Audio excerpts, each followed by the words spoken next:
record. Yeah. So yeah, I don't know quite for sure because I never involved in this kind of situation, like in terms of IPO. But I think for the private companies, so they must have a very, very strong business, right, to attract public investors. Yeah. So yeah, so I think, and they really want Would to your tackle. company, sorry, I think I'm cutting you off there. Yeah, go ahead. Would your company though, I mean, what would you say like a total valuation would be for you to get onto like the Toronto Stock Exchange, or do you think the company would have to be worth like maybe hundreds of millions, I imagine, but Yeah, for that, I'm not sure. yeah. Okay. Yeah, honestly, I don't know how the evaluation process is.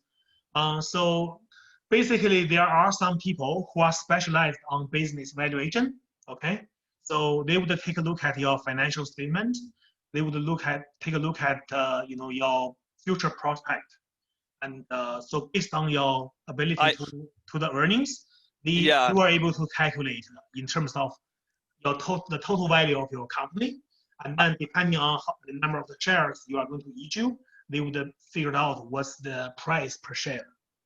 Okay. What if you have better accountants auditing your business, would that help you sell it at the end of the day? I think because the company must be big enough in order to offer IPO, so smaller accounting firms are not able to do the job, right? Because auditing takes a lot of human labors and hours, so and also expertise, right? So often the case, the people who are going for IPOs, they would go after the big four accounting firm, because smaller firms are really lack of the resources, lack of the expertise, probably to do the job. Okay, thank you. No problem. Yeah, good question. Yeah. Anyone else? Do you have any questions? Okay, so I will keep going. So now let's talk about partnership. Partnership are, so for examples, right? In Lethbridge, okay, the largest accounting firm is MNP. So MNP is not the big four, okay? It is the big five. Okay, so in Canada, MNP right now is ranked number 5 in terms of the revenue, right? In terms of the revenue they generate. So in the public accounting market, so number 5, big 5, but it is largest in Lethbridge. Okay, so MNP is a partnership, right? It's a partnership. So a lot of the accounting CPAs partners, they get together, they formed this organization called a partnership, right? So for other professionals like lawyers, right? Lawyers. So Northern Company, okay, law offices in Lethbridge, that's also a partnership organization. So the lawyers are partners with each other. Together, they formed this organization. They do business together. Okay? Other professionals, other partnership could be your dentist, right? Maybe if you visit your dental office, maybe there are 2 dentists working together, right? Often it's the case, right? They work together, they form the partnership. Okay? Can anyone answer this question? Why do you think these professionals, like accountants, lawyers, and doctors, right? They want to form partnership, this type of organization to do business. Do you know the reason why? Would it be to lower the fixed cost? Okay, would you want to elaborate on that? That's correct. Like, so if they all work together and work in one space, then they can split the rent or split the staff they have to, like front desk or whatever. Yeah. Instead of all having to pay it. Awesome. Yeah, that's very good. Thank you, Ruben. That's a good reason. Anyone else? Other reasons? Maybe they don't have enough capital to put into the business. So you need somebody else that can join with you.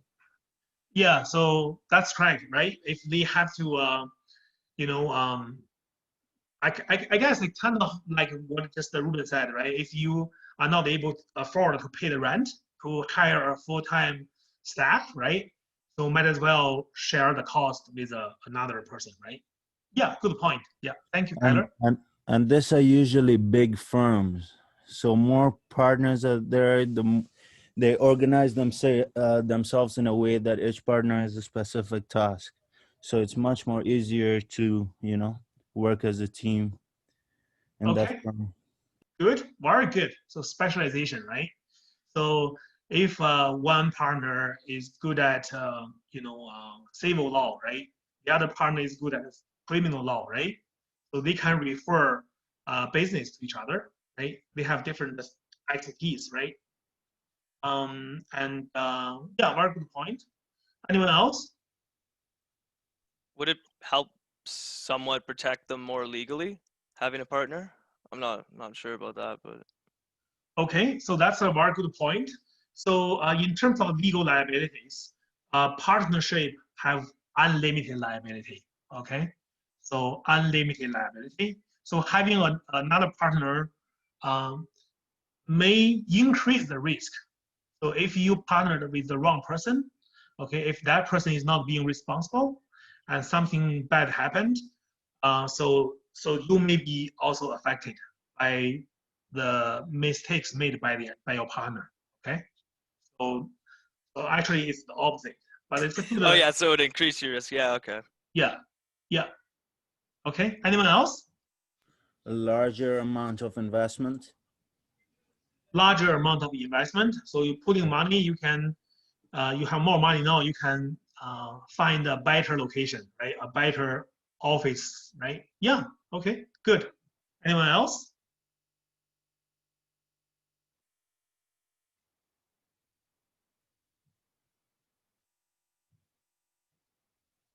What if I want to take a break, right? I want to go to I want to go to Mexico for vacation, right? And if you are by yourself, who's going to take care of a client, right? When you are away. So you fly and then you close your business, right, for 1 month, and you have some desperate client really need you right away, right? What are you gonna do, right? So having a partner so that you can cover each other, right? You can cover each other. You don't take a vacation at the same time. So did that ever happen to you? If you went to see your family doctor, it happened that your family doctor was not in that day, and they put you with a different doctor. Did that happen to you before? Yeah. Yeah. Okay. So you can see there are lots of benefits, right? Lots of benefits for forming this kind of partnership. Okay.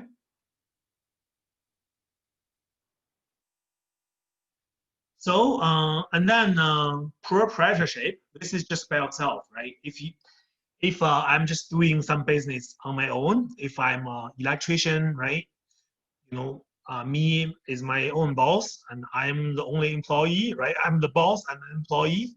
So I'm just on my own. I'm doing business, right? So that's one person proprietorship. Okay. So that's all the different major types of business organizations, right? So it should be quite straightforward. You should have more or less kind of less experience with this, right? Uses and the users of accounting, okay? So who do you think will need accounting information? Anyone tell me who may need accounting information? The government. Yeah. Government? Yeah. Yeah, taxes. That's right. Government wants to wants to know, how much money you are making, and you have to make sure you pay your fair portion, right? You pay the tax to the government. By the way, some people say that as a Canadian, like we are working for ourselves on July 1st. So the first 6 months, we are working for the government. Okay, that's how much tax we are paying. The property tax, sales tax, and personal income tax, right? So all these things add up, right? So eventually, people estimate it's probably up to 50%, right? But there's nothing wrong with that. We have a really, really good social system in Canada, right? If you drive on the road in Alberta, it's flat, right? It's smooth, right? It's not bumpy. If you go to Ontario, even BC, there are lots of bumpy roads. Right? So, you pay tax dollars, but it's for a reason, right? You have free healthcare. You don't pay a fee when you are driving on the highway. So, so it's good. But in Canada, we do pay quite a high tax. Okay. So government. Anyone else? Banks, lenders. Banks, lenders, right? So if I'm a business owner, if I'm a dentist, I need to get a loan to start my business, right? So maybe you needed to, in the beginning, you just need to show, you are having license to practice dental offices, right? But later on, if you decide to do some investment, you are saying, guess what? I will open a second office in Calgary. Okay, I'm gonna hire somebody there. Then you don't have the money. You have to go to the bank for money to finance your expansion. Okay, so then the bank wants to know how much money you are making, right? Do you have enough money to finance this loan, right? So then you're gonna show them your earnings, right? You're gonna show them your earnings. If you show them every year you make $1 million, okay? Now you are borrowing $2 million. So the bank will be saying, yeah, I think the risk for you to go bankrupt is very low, right? At a minimum, I should be able to claim my interest expense, right? Interest income from you. So they would be very happy to give you the loan, right? So creditors, bankers, right? They want to know your accounting information. What else? Anyone else? Mario, you have to unmute yourself first. I think you are trying to speak, right? But I cannot hear you. No, I said banks and lenders before. Oh, I see. Oh, I'm sorry. Yeah. Anyone else?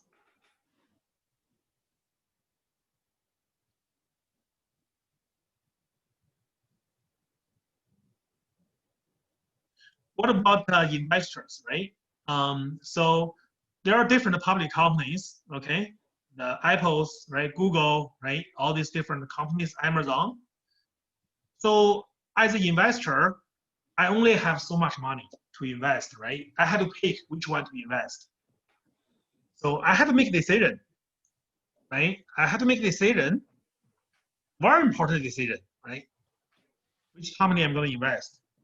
So I have to see their accounting information, right? So that's the information is going to help me to make a decision, right? Investors. Do you think customers may want to know about your financial information? I think there's no point of sharing it to the customer. Yeah, but do you think a customer may want to know? No, I don't know. Okay. Unless you're being too nosy. Yeah. So this is one scenario, right? This is one scenario. So if I'm a customer, I'm investing in a major product. For example, I'm buying some kind of, let's say, an automobile, right? Okay. This is a big purchase, right? A large purchase. I want to make sure that this company will stay around for at least the next next 10 years, right? So if anything wrong with my automobile, there are accessories, repair parts available, right? If the company is going to bankrupt soon, right? I will not buy anything from them, right? Because you think about the warranty, right? The warranty contract. The warranty contract on the product only useful when the company still exists, right? Because that's the legal contract between you and the company. If the company doesn't exist anymore, it's not useful, right? So the customers have a reason to wants to know the financial information.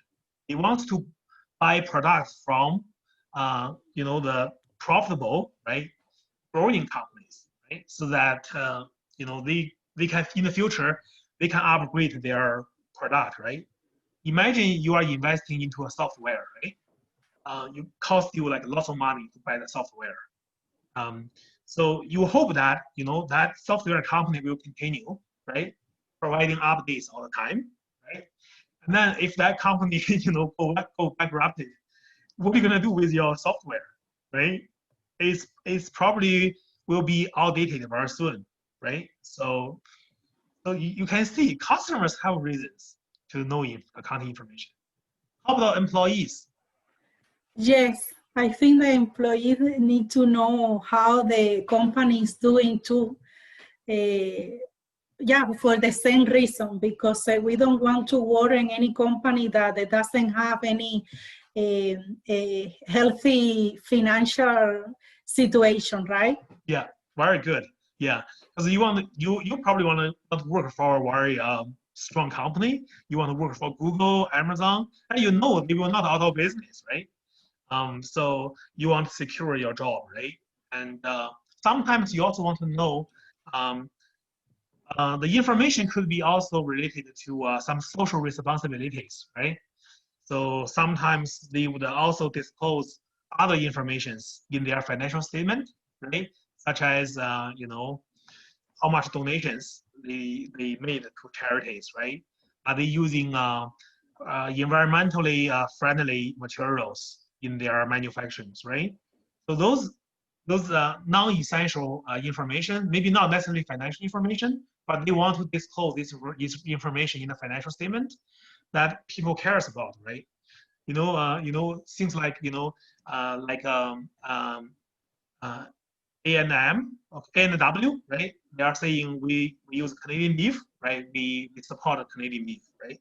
So those are all the social values, right? Employees wants to work for a company with a high social value, right? Okay, so this is all the users external to the company, right? How about the internal users? Okay, internal users. So who wants to know financial information? The internal users. CFO. CFO, right? Because the CFO, that's their job to just to review the information, right? Financial information. We want to make sure that the company is running healthy, have enough cash flows, right? So the business decision makings, like CEO, CFOs, the top management, even the you know, the senior management, middle level management, they all use financial information to make decisions. Think about a store manager at Walmart, right? So they want to put out the monthly financial information, right, just to make sure that everything is on track, right? Because this information can potentially identify the weakness, the problems they are facing, right?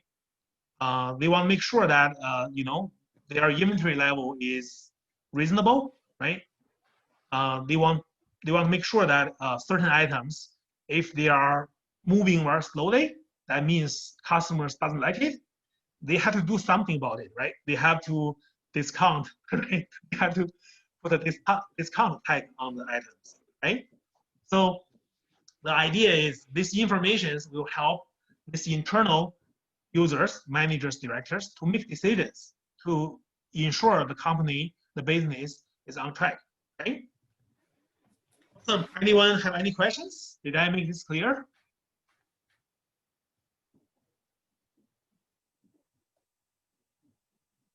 Okay, so I will move on. Okay, so there are a range of diverse users. Well, you saw the list. We mentioned about them, right? Okay, and these users may rely on the information differently.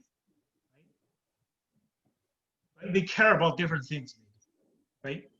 So the question is, how can we be confident the information we are providing is, first of all, relevant, right? Second of all, reliable to everyone. You don't want to provide information that are not relevant to their decision making, right? What's the point for giving them useless information, right? You don't want to provide them information that is unreliable, right? They are using your information to make investment, right?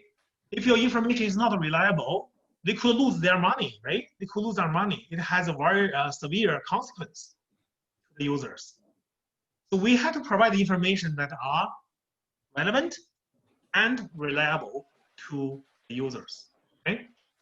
So make sure you highlight the two keywords, key terms, relevant and reliable, okay? Okay, so we have to form a common language, right? In order to communicate the information to the users. What is our language? What are the format? Okay, so we have accounting standard. This setup, okay, this generally accepted accounting principles. Okay, so this is something we have to all agree as accountant. Okay, this is the generally accepted accounting principles. So these principles will guide accountants to provide the information. Okay. So two major ones is IFRS, the International Financial Reporting Standard. Canada adopted IFRS in 2011. Okay, has been about almost 10 years. This International Financial Reporting Standard is used in Canada, and is also commonly used across the world, right? So this for the public traded corporations, right, like Disney, right? They have to use IFRS, okay? For public corporations with their shares, securities traded in the exchange markets, they have to use IFRS, okay? But for companies like my friend's private corporation, so they can use ASB, accounting standard for private enterprises. Okay? So you can imagine that the efforts must be more complicated, right? Why do you think the public companies is adopting more complicated accounting standard than the private company? Because there are more branches. Okay. It's large numbers. It goes through. It has to go through a lot of stages than a private company. Okay. Does that mean you should simplify the accounting standard? Because they are going through so many process stages, so it just makes sense that if their accounting standard is simplified, right? So that's not the answer I'm looking for. Okay. So anyone else? Is it because they have to go international? International? Even for public companies, for example, Shaw Cable. Shaw Cable, I don't think is an international company. I think it's only serving Canadians, right? It is a public corporation. You can buy shares from Shaw Cable. Okay.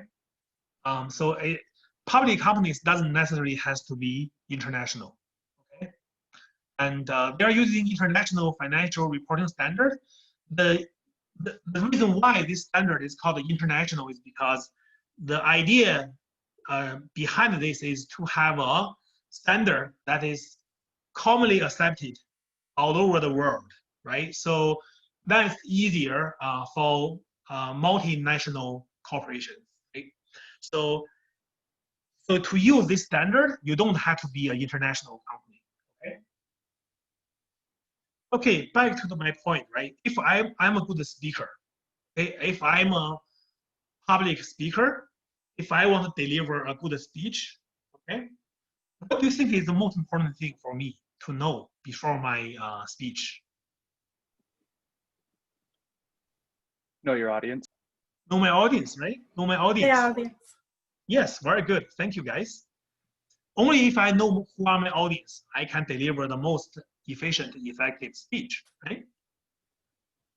Now I'm asking you, why do you think public companies is using this efforts that is more complicated accounting standard than ASB? Yeah. I think it's because companies in foreign countries could, there could be laws that they could work around it and they could manipulate financial statements. And so wouldn't it kind of take out the integrity of the stock market? So all these financial statements will be audited, right? All they will be audited. So that's not the answer I'm looking for. So anyone? I was trying to give you the answer, but maybe you didn't get it. Is it because public corporations have to have information for more different groups, whereas a private corporation only has to really have information for themselves and their customers? Yes. Very good, very good. Awesome, that's the answer I'm looking for. So basically it's about users, right? Remember, this is something I've been talking since the beginning of this lecture. It's all about users. It's about users. So the reason why they are using IFRS is because they have diverse, okay, significant amount of users, right? Investors. So the risk is very high if they screwed up. Right? Do you know the iron scandal? The scandal, okay? Investors was relying on the public accounting information's audited financial statement to invest into this company, iron, back in the 2000s. And so it turned out, there are some issues there, and so the investors will sue the company and also the accounting firm. And so that accounting firm was a Big Four firm at that time. Because of that lawsuit, that accounting firm is gone forever. Okay, so you can see the risk involved, right? In terms of public corporations, so many users are using your financial statement. You better make sure you have a very sophisticated, accounting standard to clearly present your financial information. Right? So for private corporations, right? You only have a few users, including the boss, right? Maybe the bank. Probably for private corporations, is bank and lenders are probably the only external users, right? So in that way, a lower standard is acceptable. It's just because the risk is lower, right? The risk is lower. Does this make sense?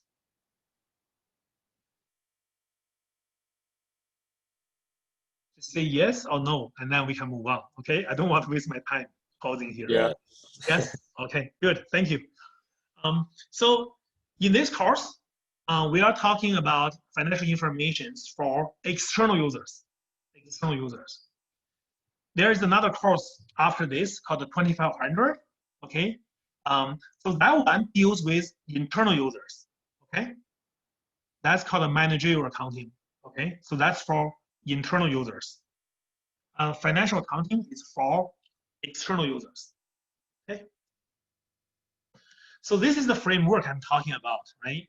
When you build a house, you need to have certain framework guidance, right? You lay down certain plans, right? So here is the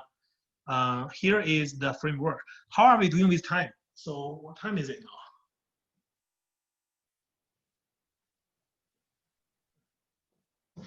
1:40. I still have 30 minutes, right? I still have 30 minutes. Okay. So basically, this is the framework. If you can see on the screen, on the right side of the screen, that is the framework. Okay. In the intermediate financial accounting, we spend a lot of time to go through each point thoroughly, right? We want to examine each point. Okay, we spend a lot of time. But for the introductory financial accounting, we will just scratch the surface. Okay, we'll briefly walk through some of these points. Okay, so this framework, okay, will have the objective to provide the information of quality. Okay, we want to provide high quality information to our users. Okay, so this is the objectives, and then that leads into the accrual accounting. Okay, the accrual accounting, that's the GAAP we are using. Okay, so accrual accounting. So basically, when we go through this, okay, we are going to go through this. fundamental qualitative characteristics of useful financial information. So what do we mean by usefulness? We are talking about the fundamental characteristics of the usefulness.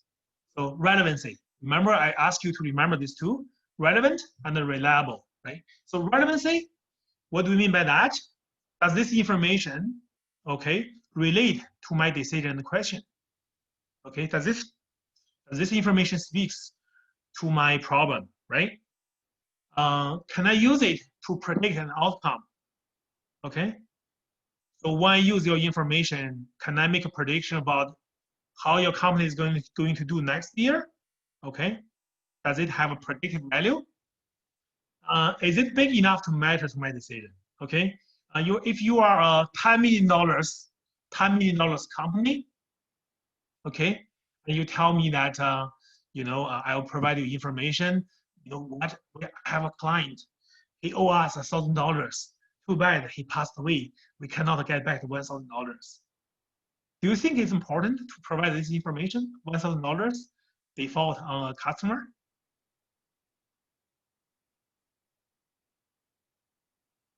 This is a $10 million company. Okay. Do you think the users care about this $1,000? Is this $1,000 big enough to change the user's decision?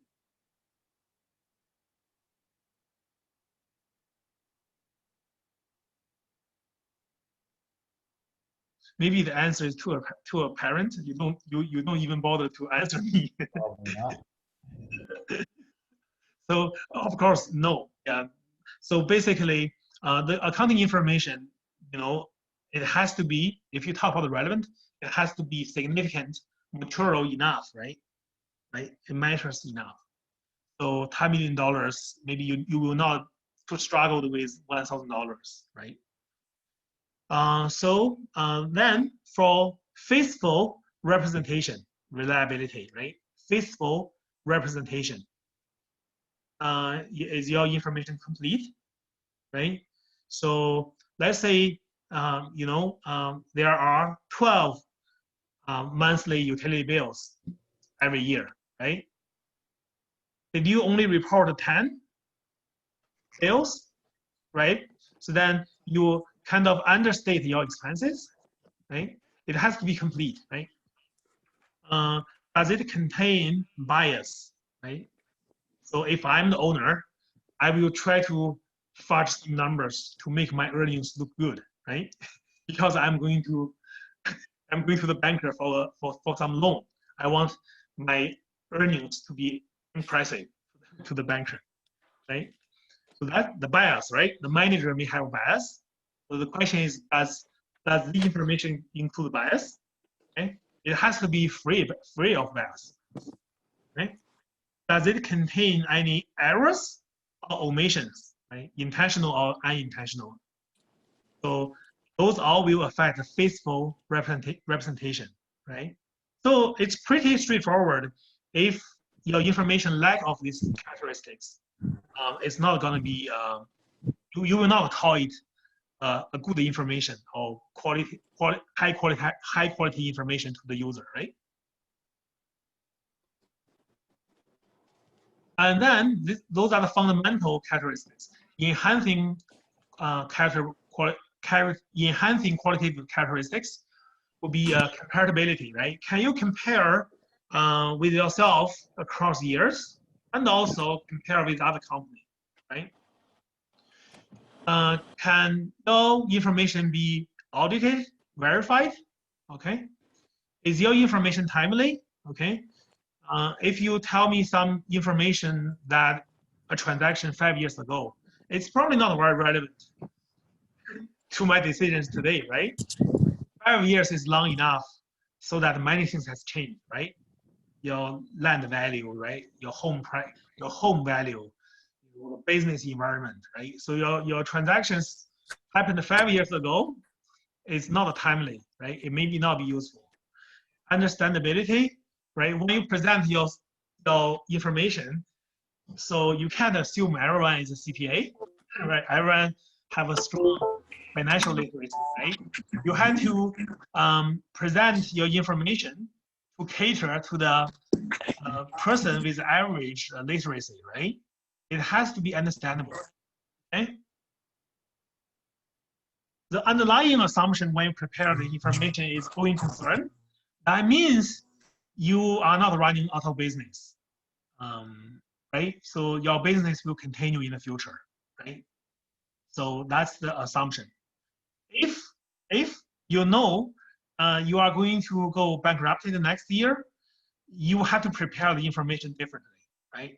Based on the liquidity method, based on the liquidity approach, right? That means all your assets will be discounted at value, right? It won't worth as much because you're going to sell your asset. You are going to closing down your business, right?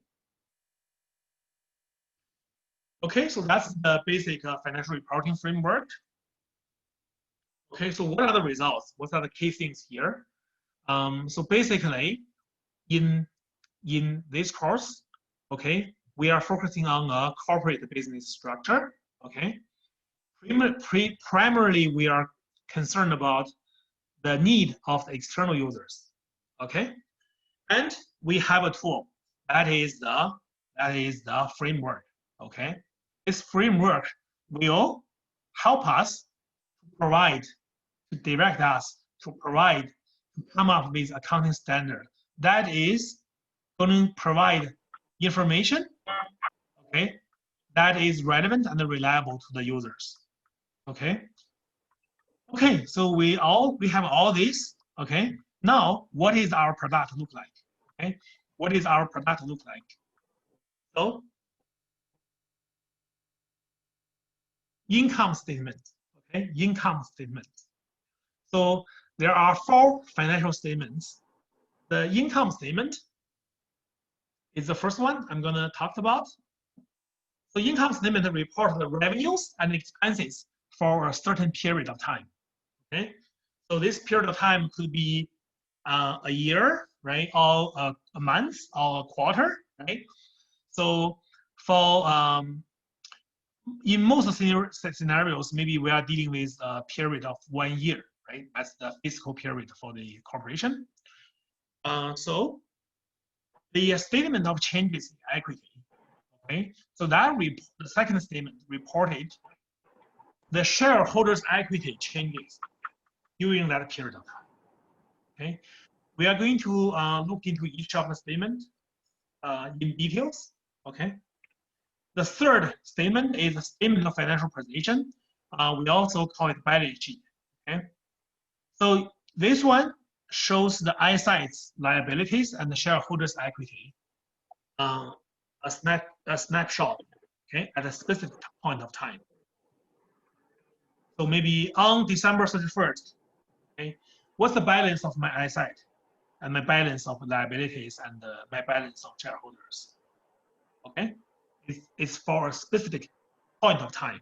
It's just like you take a picture, the snapshot, okay? But for the income statement, it's for a period of time. For the statement of changes in equity, it's for a period of time. So this is like a video, right? This is like a video, maybe 2 minutes long video, right? But for the statement of financial position, it's for the position, right? It's a position. It's not a motion. It's a position at a specific point of time. It's like you take a picture, okay? And the last one is the statement of cash flow. Okay, statement of cash flow shows how company get the cash, right? How the cash is used over the time. This is also like a video for a period of time, right? Period of time. So that's just a brief view. We are going to talk about each statement in very detail. Financial income statement, revenues, how much money you earn, you make, minus your cost. That's your income. Is that straightforward enough? So your revenue minus your expenses, that's your income. If that number is negative, means your expenses exceeds your revenue. That means you are in a loss position. Okay? Does this make sense? Yes. Yes, thank you. So I hear some noise. If you can please unmute yourself. If you are not speaking, answering questions, that'll be really appreciated. Thank you. So here is one sample here, one example. Okay. So you can see on the top, there are 3 headings. This is important. So in this course, when you prepare a statement, make sure you have the name, the company's name, and make sure you describe what is the name of the statement. This is an income statement. And make sure you talk about the timing, right? This is for the months. This is for 1 month. This is only for 1 month, ended October 31st, 2018. So that means this information is really happening between October 1st to October 31st, 2018. Okay? So you have a revenue 26,600, some service revenue, providing some service. You have expenses, and then under expenses, there are different accounts. Salary, you pay your employees. Supplies expenses, right? Maybe for universities, we run a lot of papers, right? We run a lot of papers and inks, right? For printing. That will be the supply expenses. Rent expenses. You don't have your own buildings. You rent somebody else's building. Depreciation expenses. If you have your own tool, right, equipment, you recognize the cost of using that equipment, right? Because when you use the equipment will be weared out, right, over time. So you want to recognize that, there is a cost of using that equipment, right? So that's called the depreciation expenses. Insurance expenses, often case when you do business, you need to cover yourself up, right? In case of legal suits, right? Certain situations, right? Maybe you have like a fire insurance, right? For the buildings you own. Interest expenses, you borrow the money from the bank, you pay the interest to the bank. So then the revenue minus the total of the expenses, that's your income before tax. Remember, there's another expense you paid to the CRA, to Canada government, right? Canadian government. So that's the income tax expenses. And now you have your net income. Okay? Does this make sense? Yeah. Awesome. Okay, I'll move on.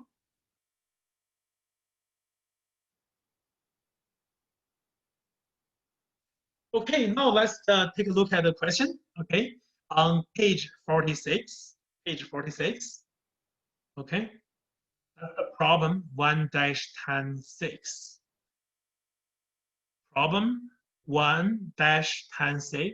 Sorry, problem 1-10B on page 46.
For some reason, my document camera doesn't work today. I don't know why. That's too bad. So I was hoping to show you the question if you don't have the textbook.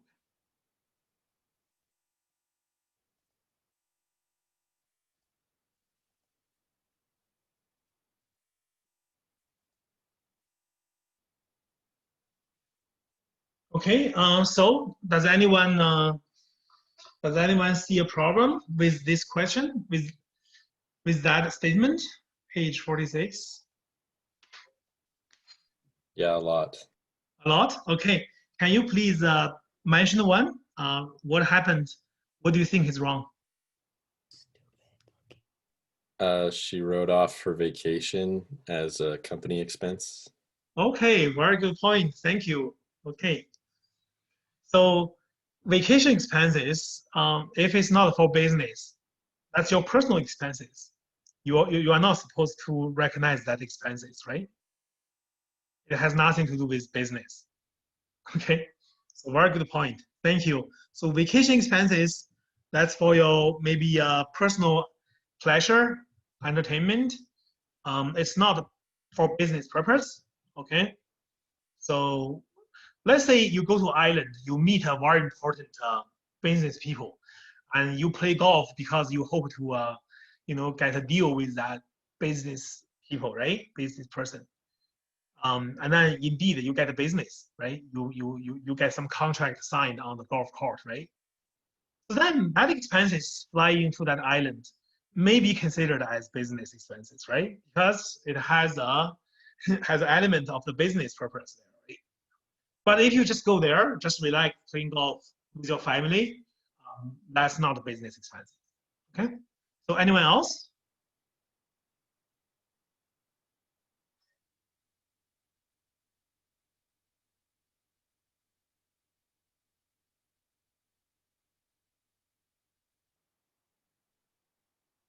So did you take a look at the revenues, right? Under the revenue, there are two accounts. Are you okay with that two account?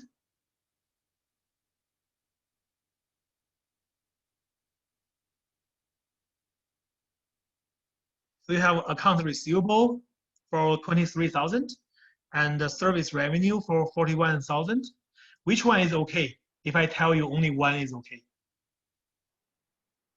The services revenue is okay. Yeah, yes, services revenue, right? So that's the revenue. That's the money you are making. Accounts receivable, it's the customer owe you money, okay? It's not revenue, okay? So service revenue means you pay your client for this amount of money, so that's the revenue, okay? Because you earn money from the client.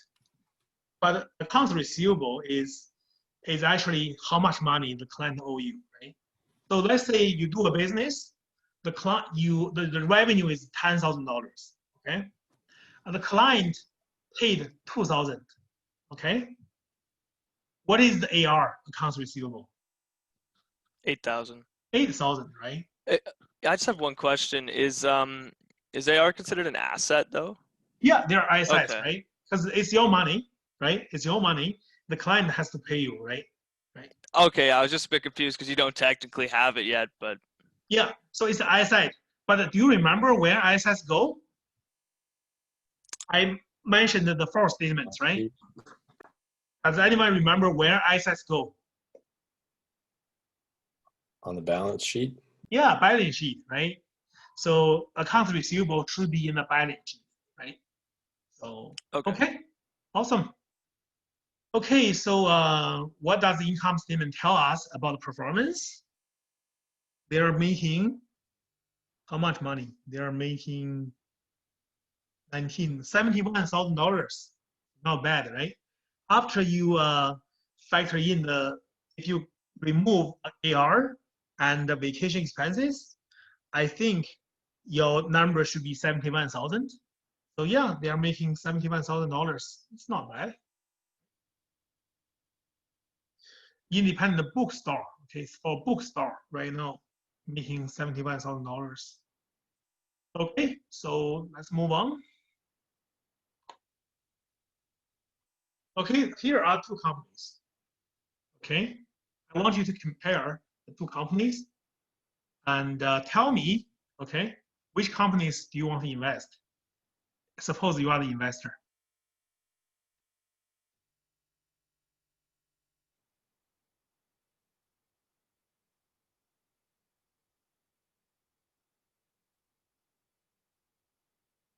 Probably the one on the right. the one on the right. Okay, just give me 1 second. Why? Can you tell me why, please? They're making more in sales and they have higher salaries. Okay, so the one on the left, right? If you see the one on the left, on the right, sorry. Yeah, on the right. Okay. So more sales and salary. So eventually you care about the bottom line, right? So at the end of the time, you know how much money you make, right? So the right company is 34, almost 900. The one on the left is just barely over 30,000, right? So does everyone agree that you are going to invest into Costanza Incorporation? I would actually rather invest with the one on the left. Okay, why? Because even though their sales is lower than the one on the right, their expenses is a lot lower. It's a lot lower than the one on the right, and as a result of that, they were able to relatively keep up with the one at the right, with the company at the right in net income. Okay, awesome. Very good point, right? So even though the company on the right is making slightly more money, about $4,000 more, okay? But if you think about the cost efficiency, right? How the company is managing. So the sales is 115,000, okay? Versus the other company is 75,000. So if sales, so the sales is $40,000 more, $40,000 more sales, and in the end, it's only converted into almost $4,000 more income, right? So that tells me that they are not managing expenses effectively. Okay? So you take a look at their total expenses, okay? It's almost doubled compared to the first company, the left company. So 80,000 versus 44,000, right? So your expenses is almost doubled. You make the same, almost the same amount of net income. So my question is, what happened if you have a bad year like COVID, right? So in COVID came, the sales is zero. Okay, sales all zero for both company. What's your loss for the first company? You lose. Yeah. 44,000. Yeah, and for the second red company, how much you lose? You lose 80,000, right? Did you see that you not always go with the bottom numbers? It does not necessarily mean that higher net income means a better company, right? So you have to really see through these expenses structures, right? If you calculate the net income as a percentage of revenue, so net income 30 over 75, the other one is 34 over 115. So the net income is, the percentage is much higher for the left company, okay? Does that make sense? Okay, good, awesome. I'd be interested to see how many people they're paying from one side to the other, like if there's actually less people on the left opposed to the right, or if it just is. Yeah, so if you take a look at here, the salary is 18,300, right? Here is more than doubled, right? More than doubled. So if you hire, if they hire 2 people here, this company may hire 5, right? So you hire more people, like more than doubled amount of employees, but that's your sales. Your sales is not doubled. Your sales is 75 versus, if it's more than doubled, it should be 150, 160, right? Right? It's not double, right? So you have some issues. Maybe your employees are really, not doing their job. Maybe this is really like a 3 people's job. You hire 5 people. You have to really tighten up your cost, right? You need to tighten up your cost. This is about the management issue. Does this make sense? Yes. Okay, good. So what does this statement answer? First of all, you see the net income. If it's positive, means there's a profit. If it's a negative, means you lose money. Okay, and then you can compare with other competitors, right? Just like the example I show you. Am I running the business efficiently? How is my cost management compared to my competitors, right? And then for the investors, are they going to make a decision to invest? Which company are they going to invest? Okay. Okay, so after this slide, we are going to call a day because we are only 5 minutes left. So the second financial statement is the statement of changes in equity. So before I talk about the changes in equity, I want to talk about what is equity, right? What is equity?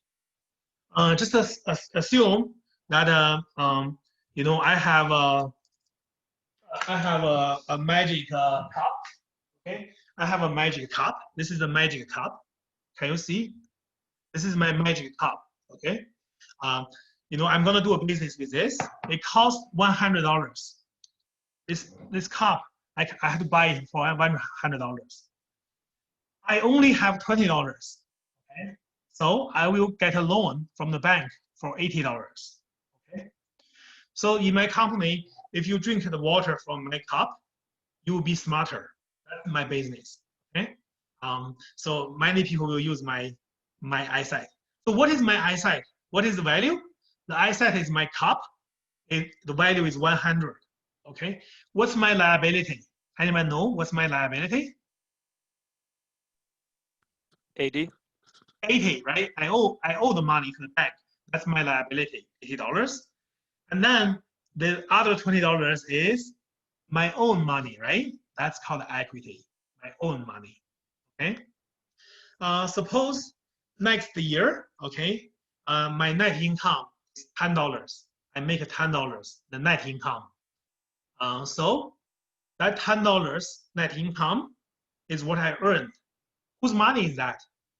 Is that your money or my money? The $10, my money, right?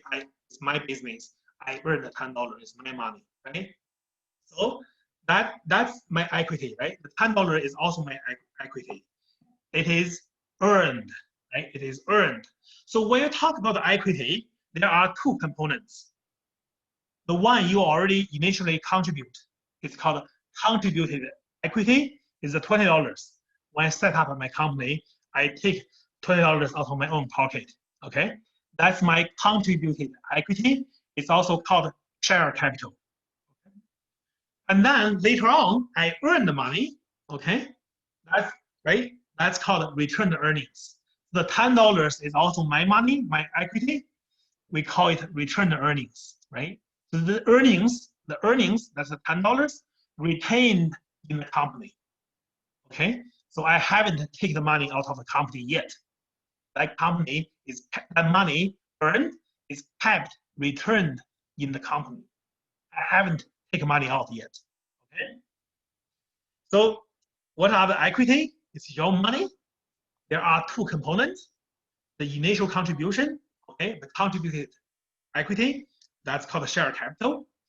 And after the company going, you earn the money. That's the returned earnings. Okay. So your equity equals share capital plus returned earnings.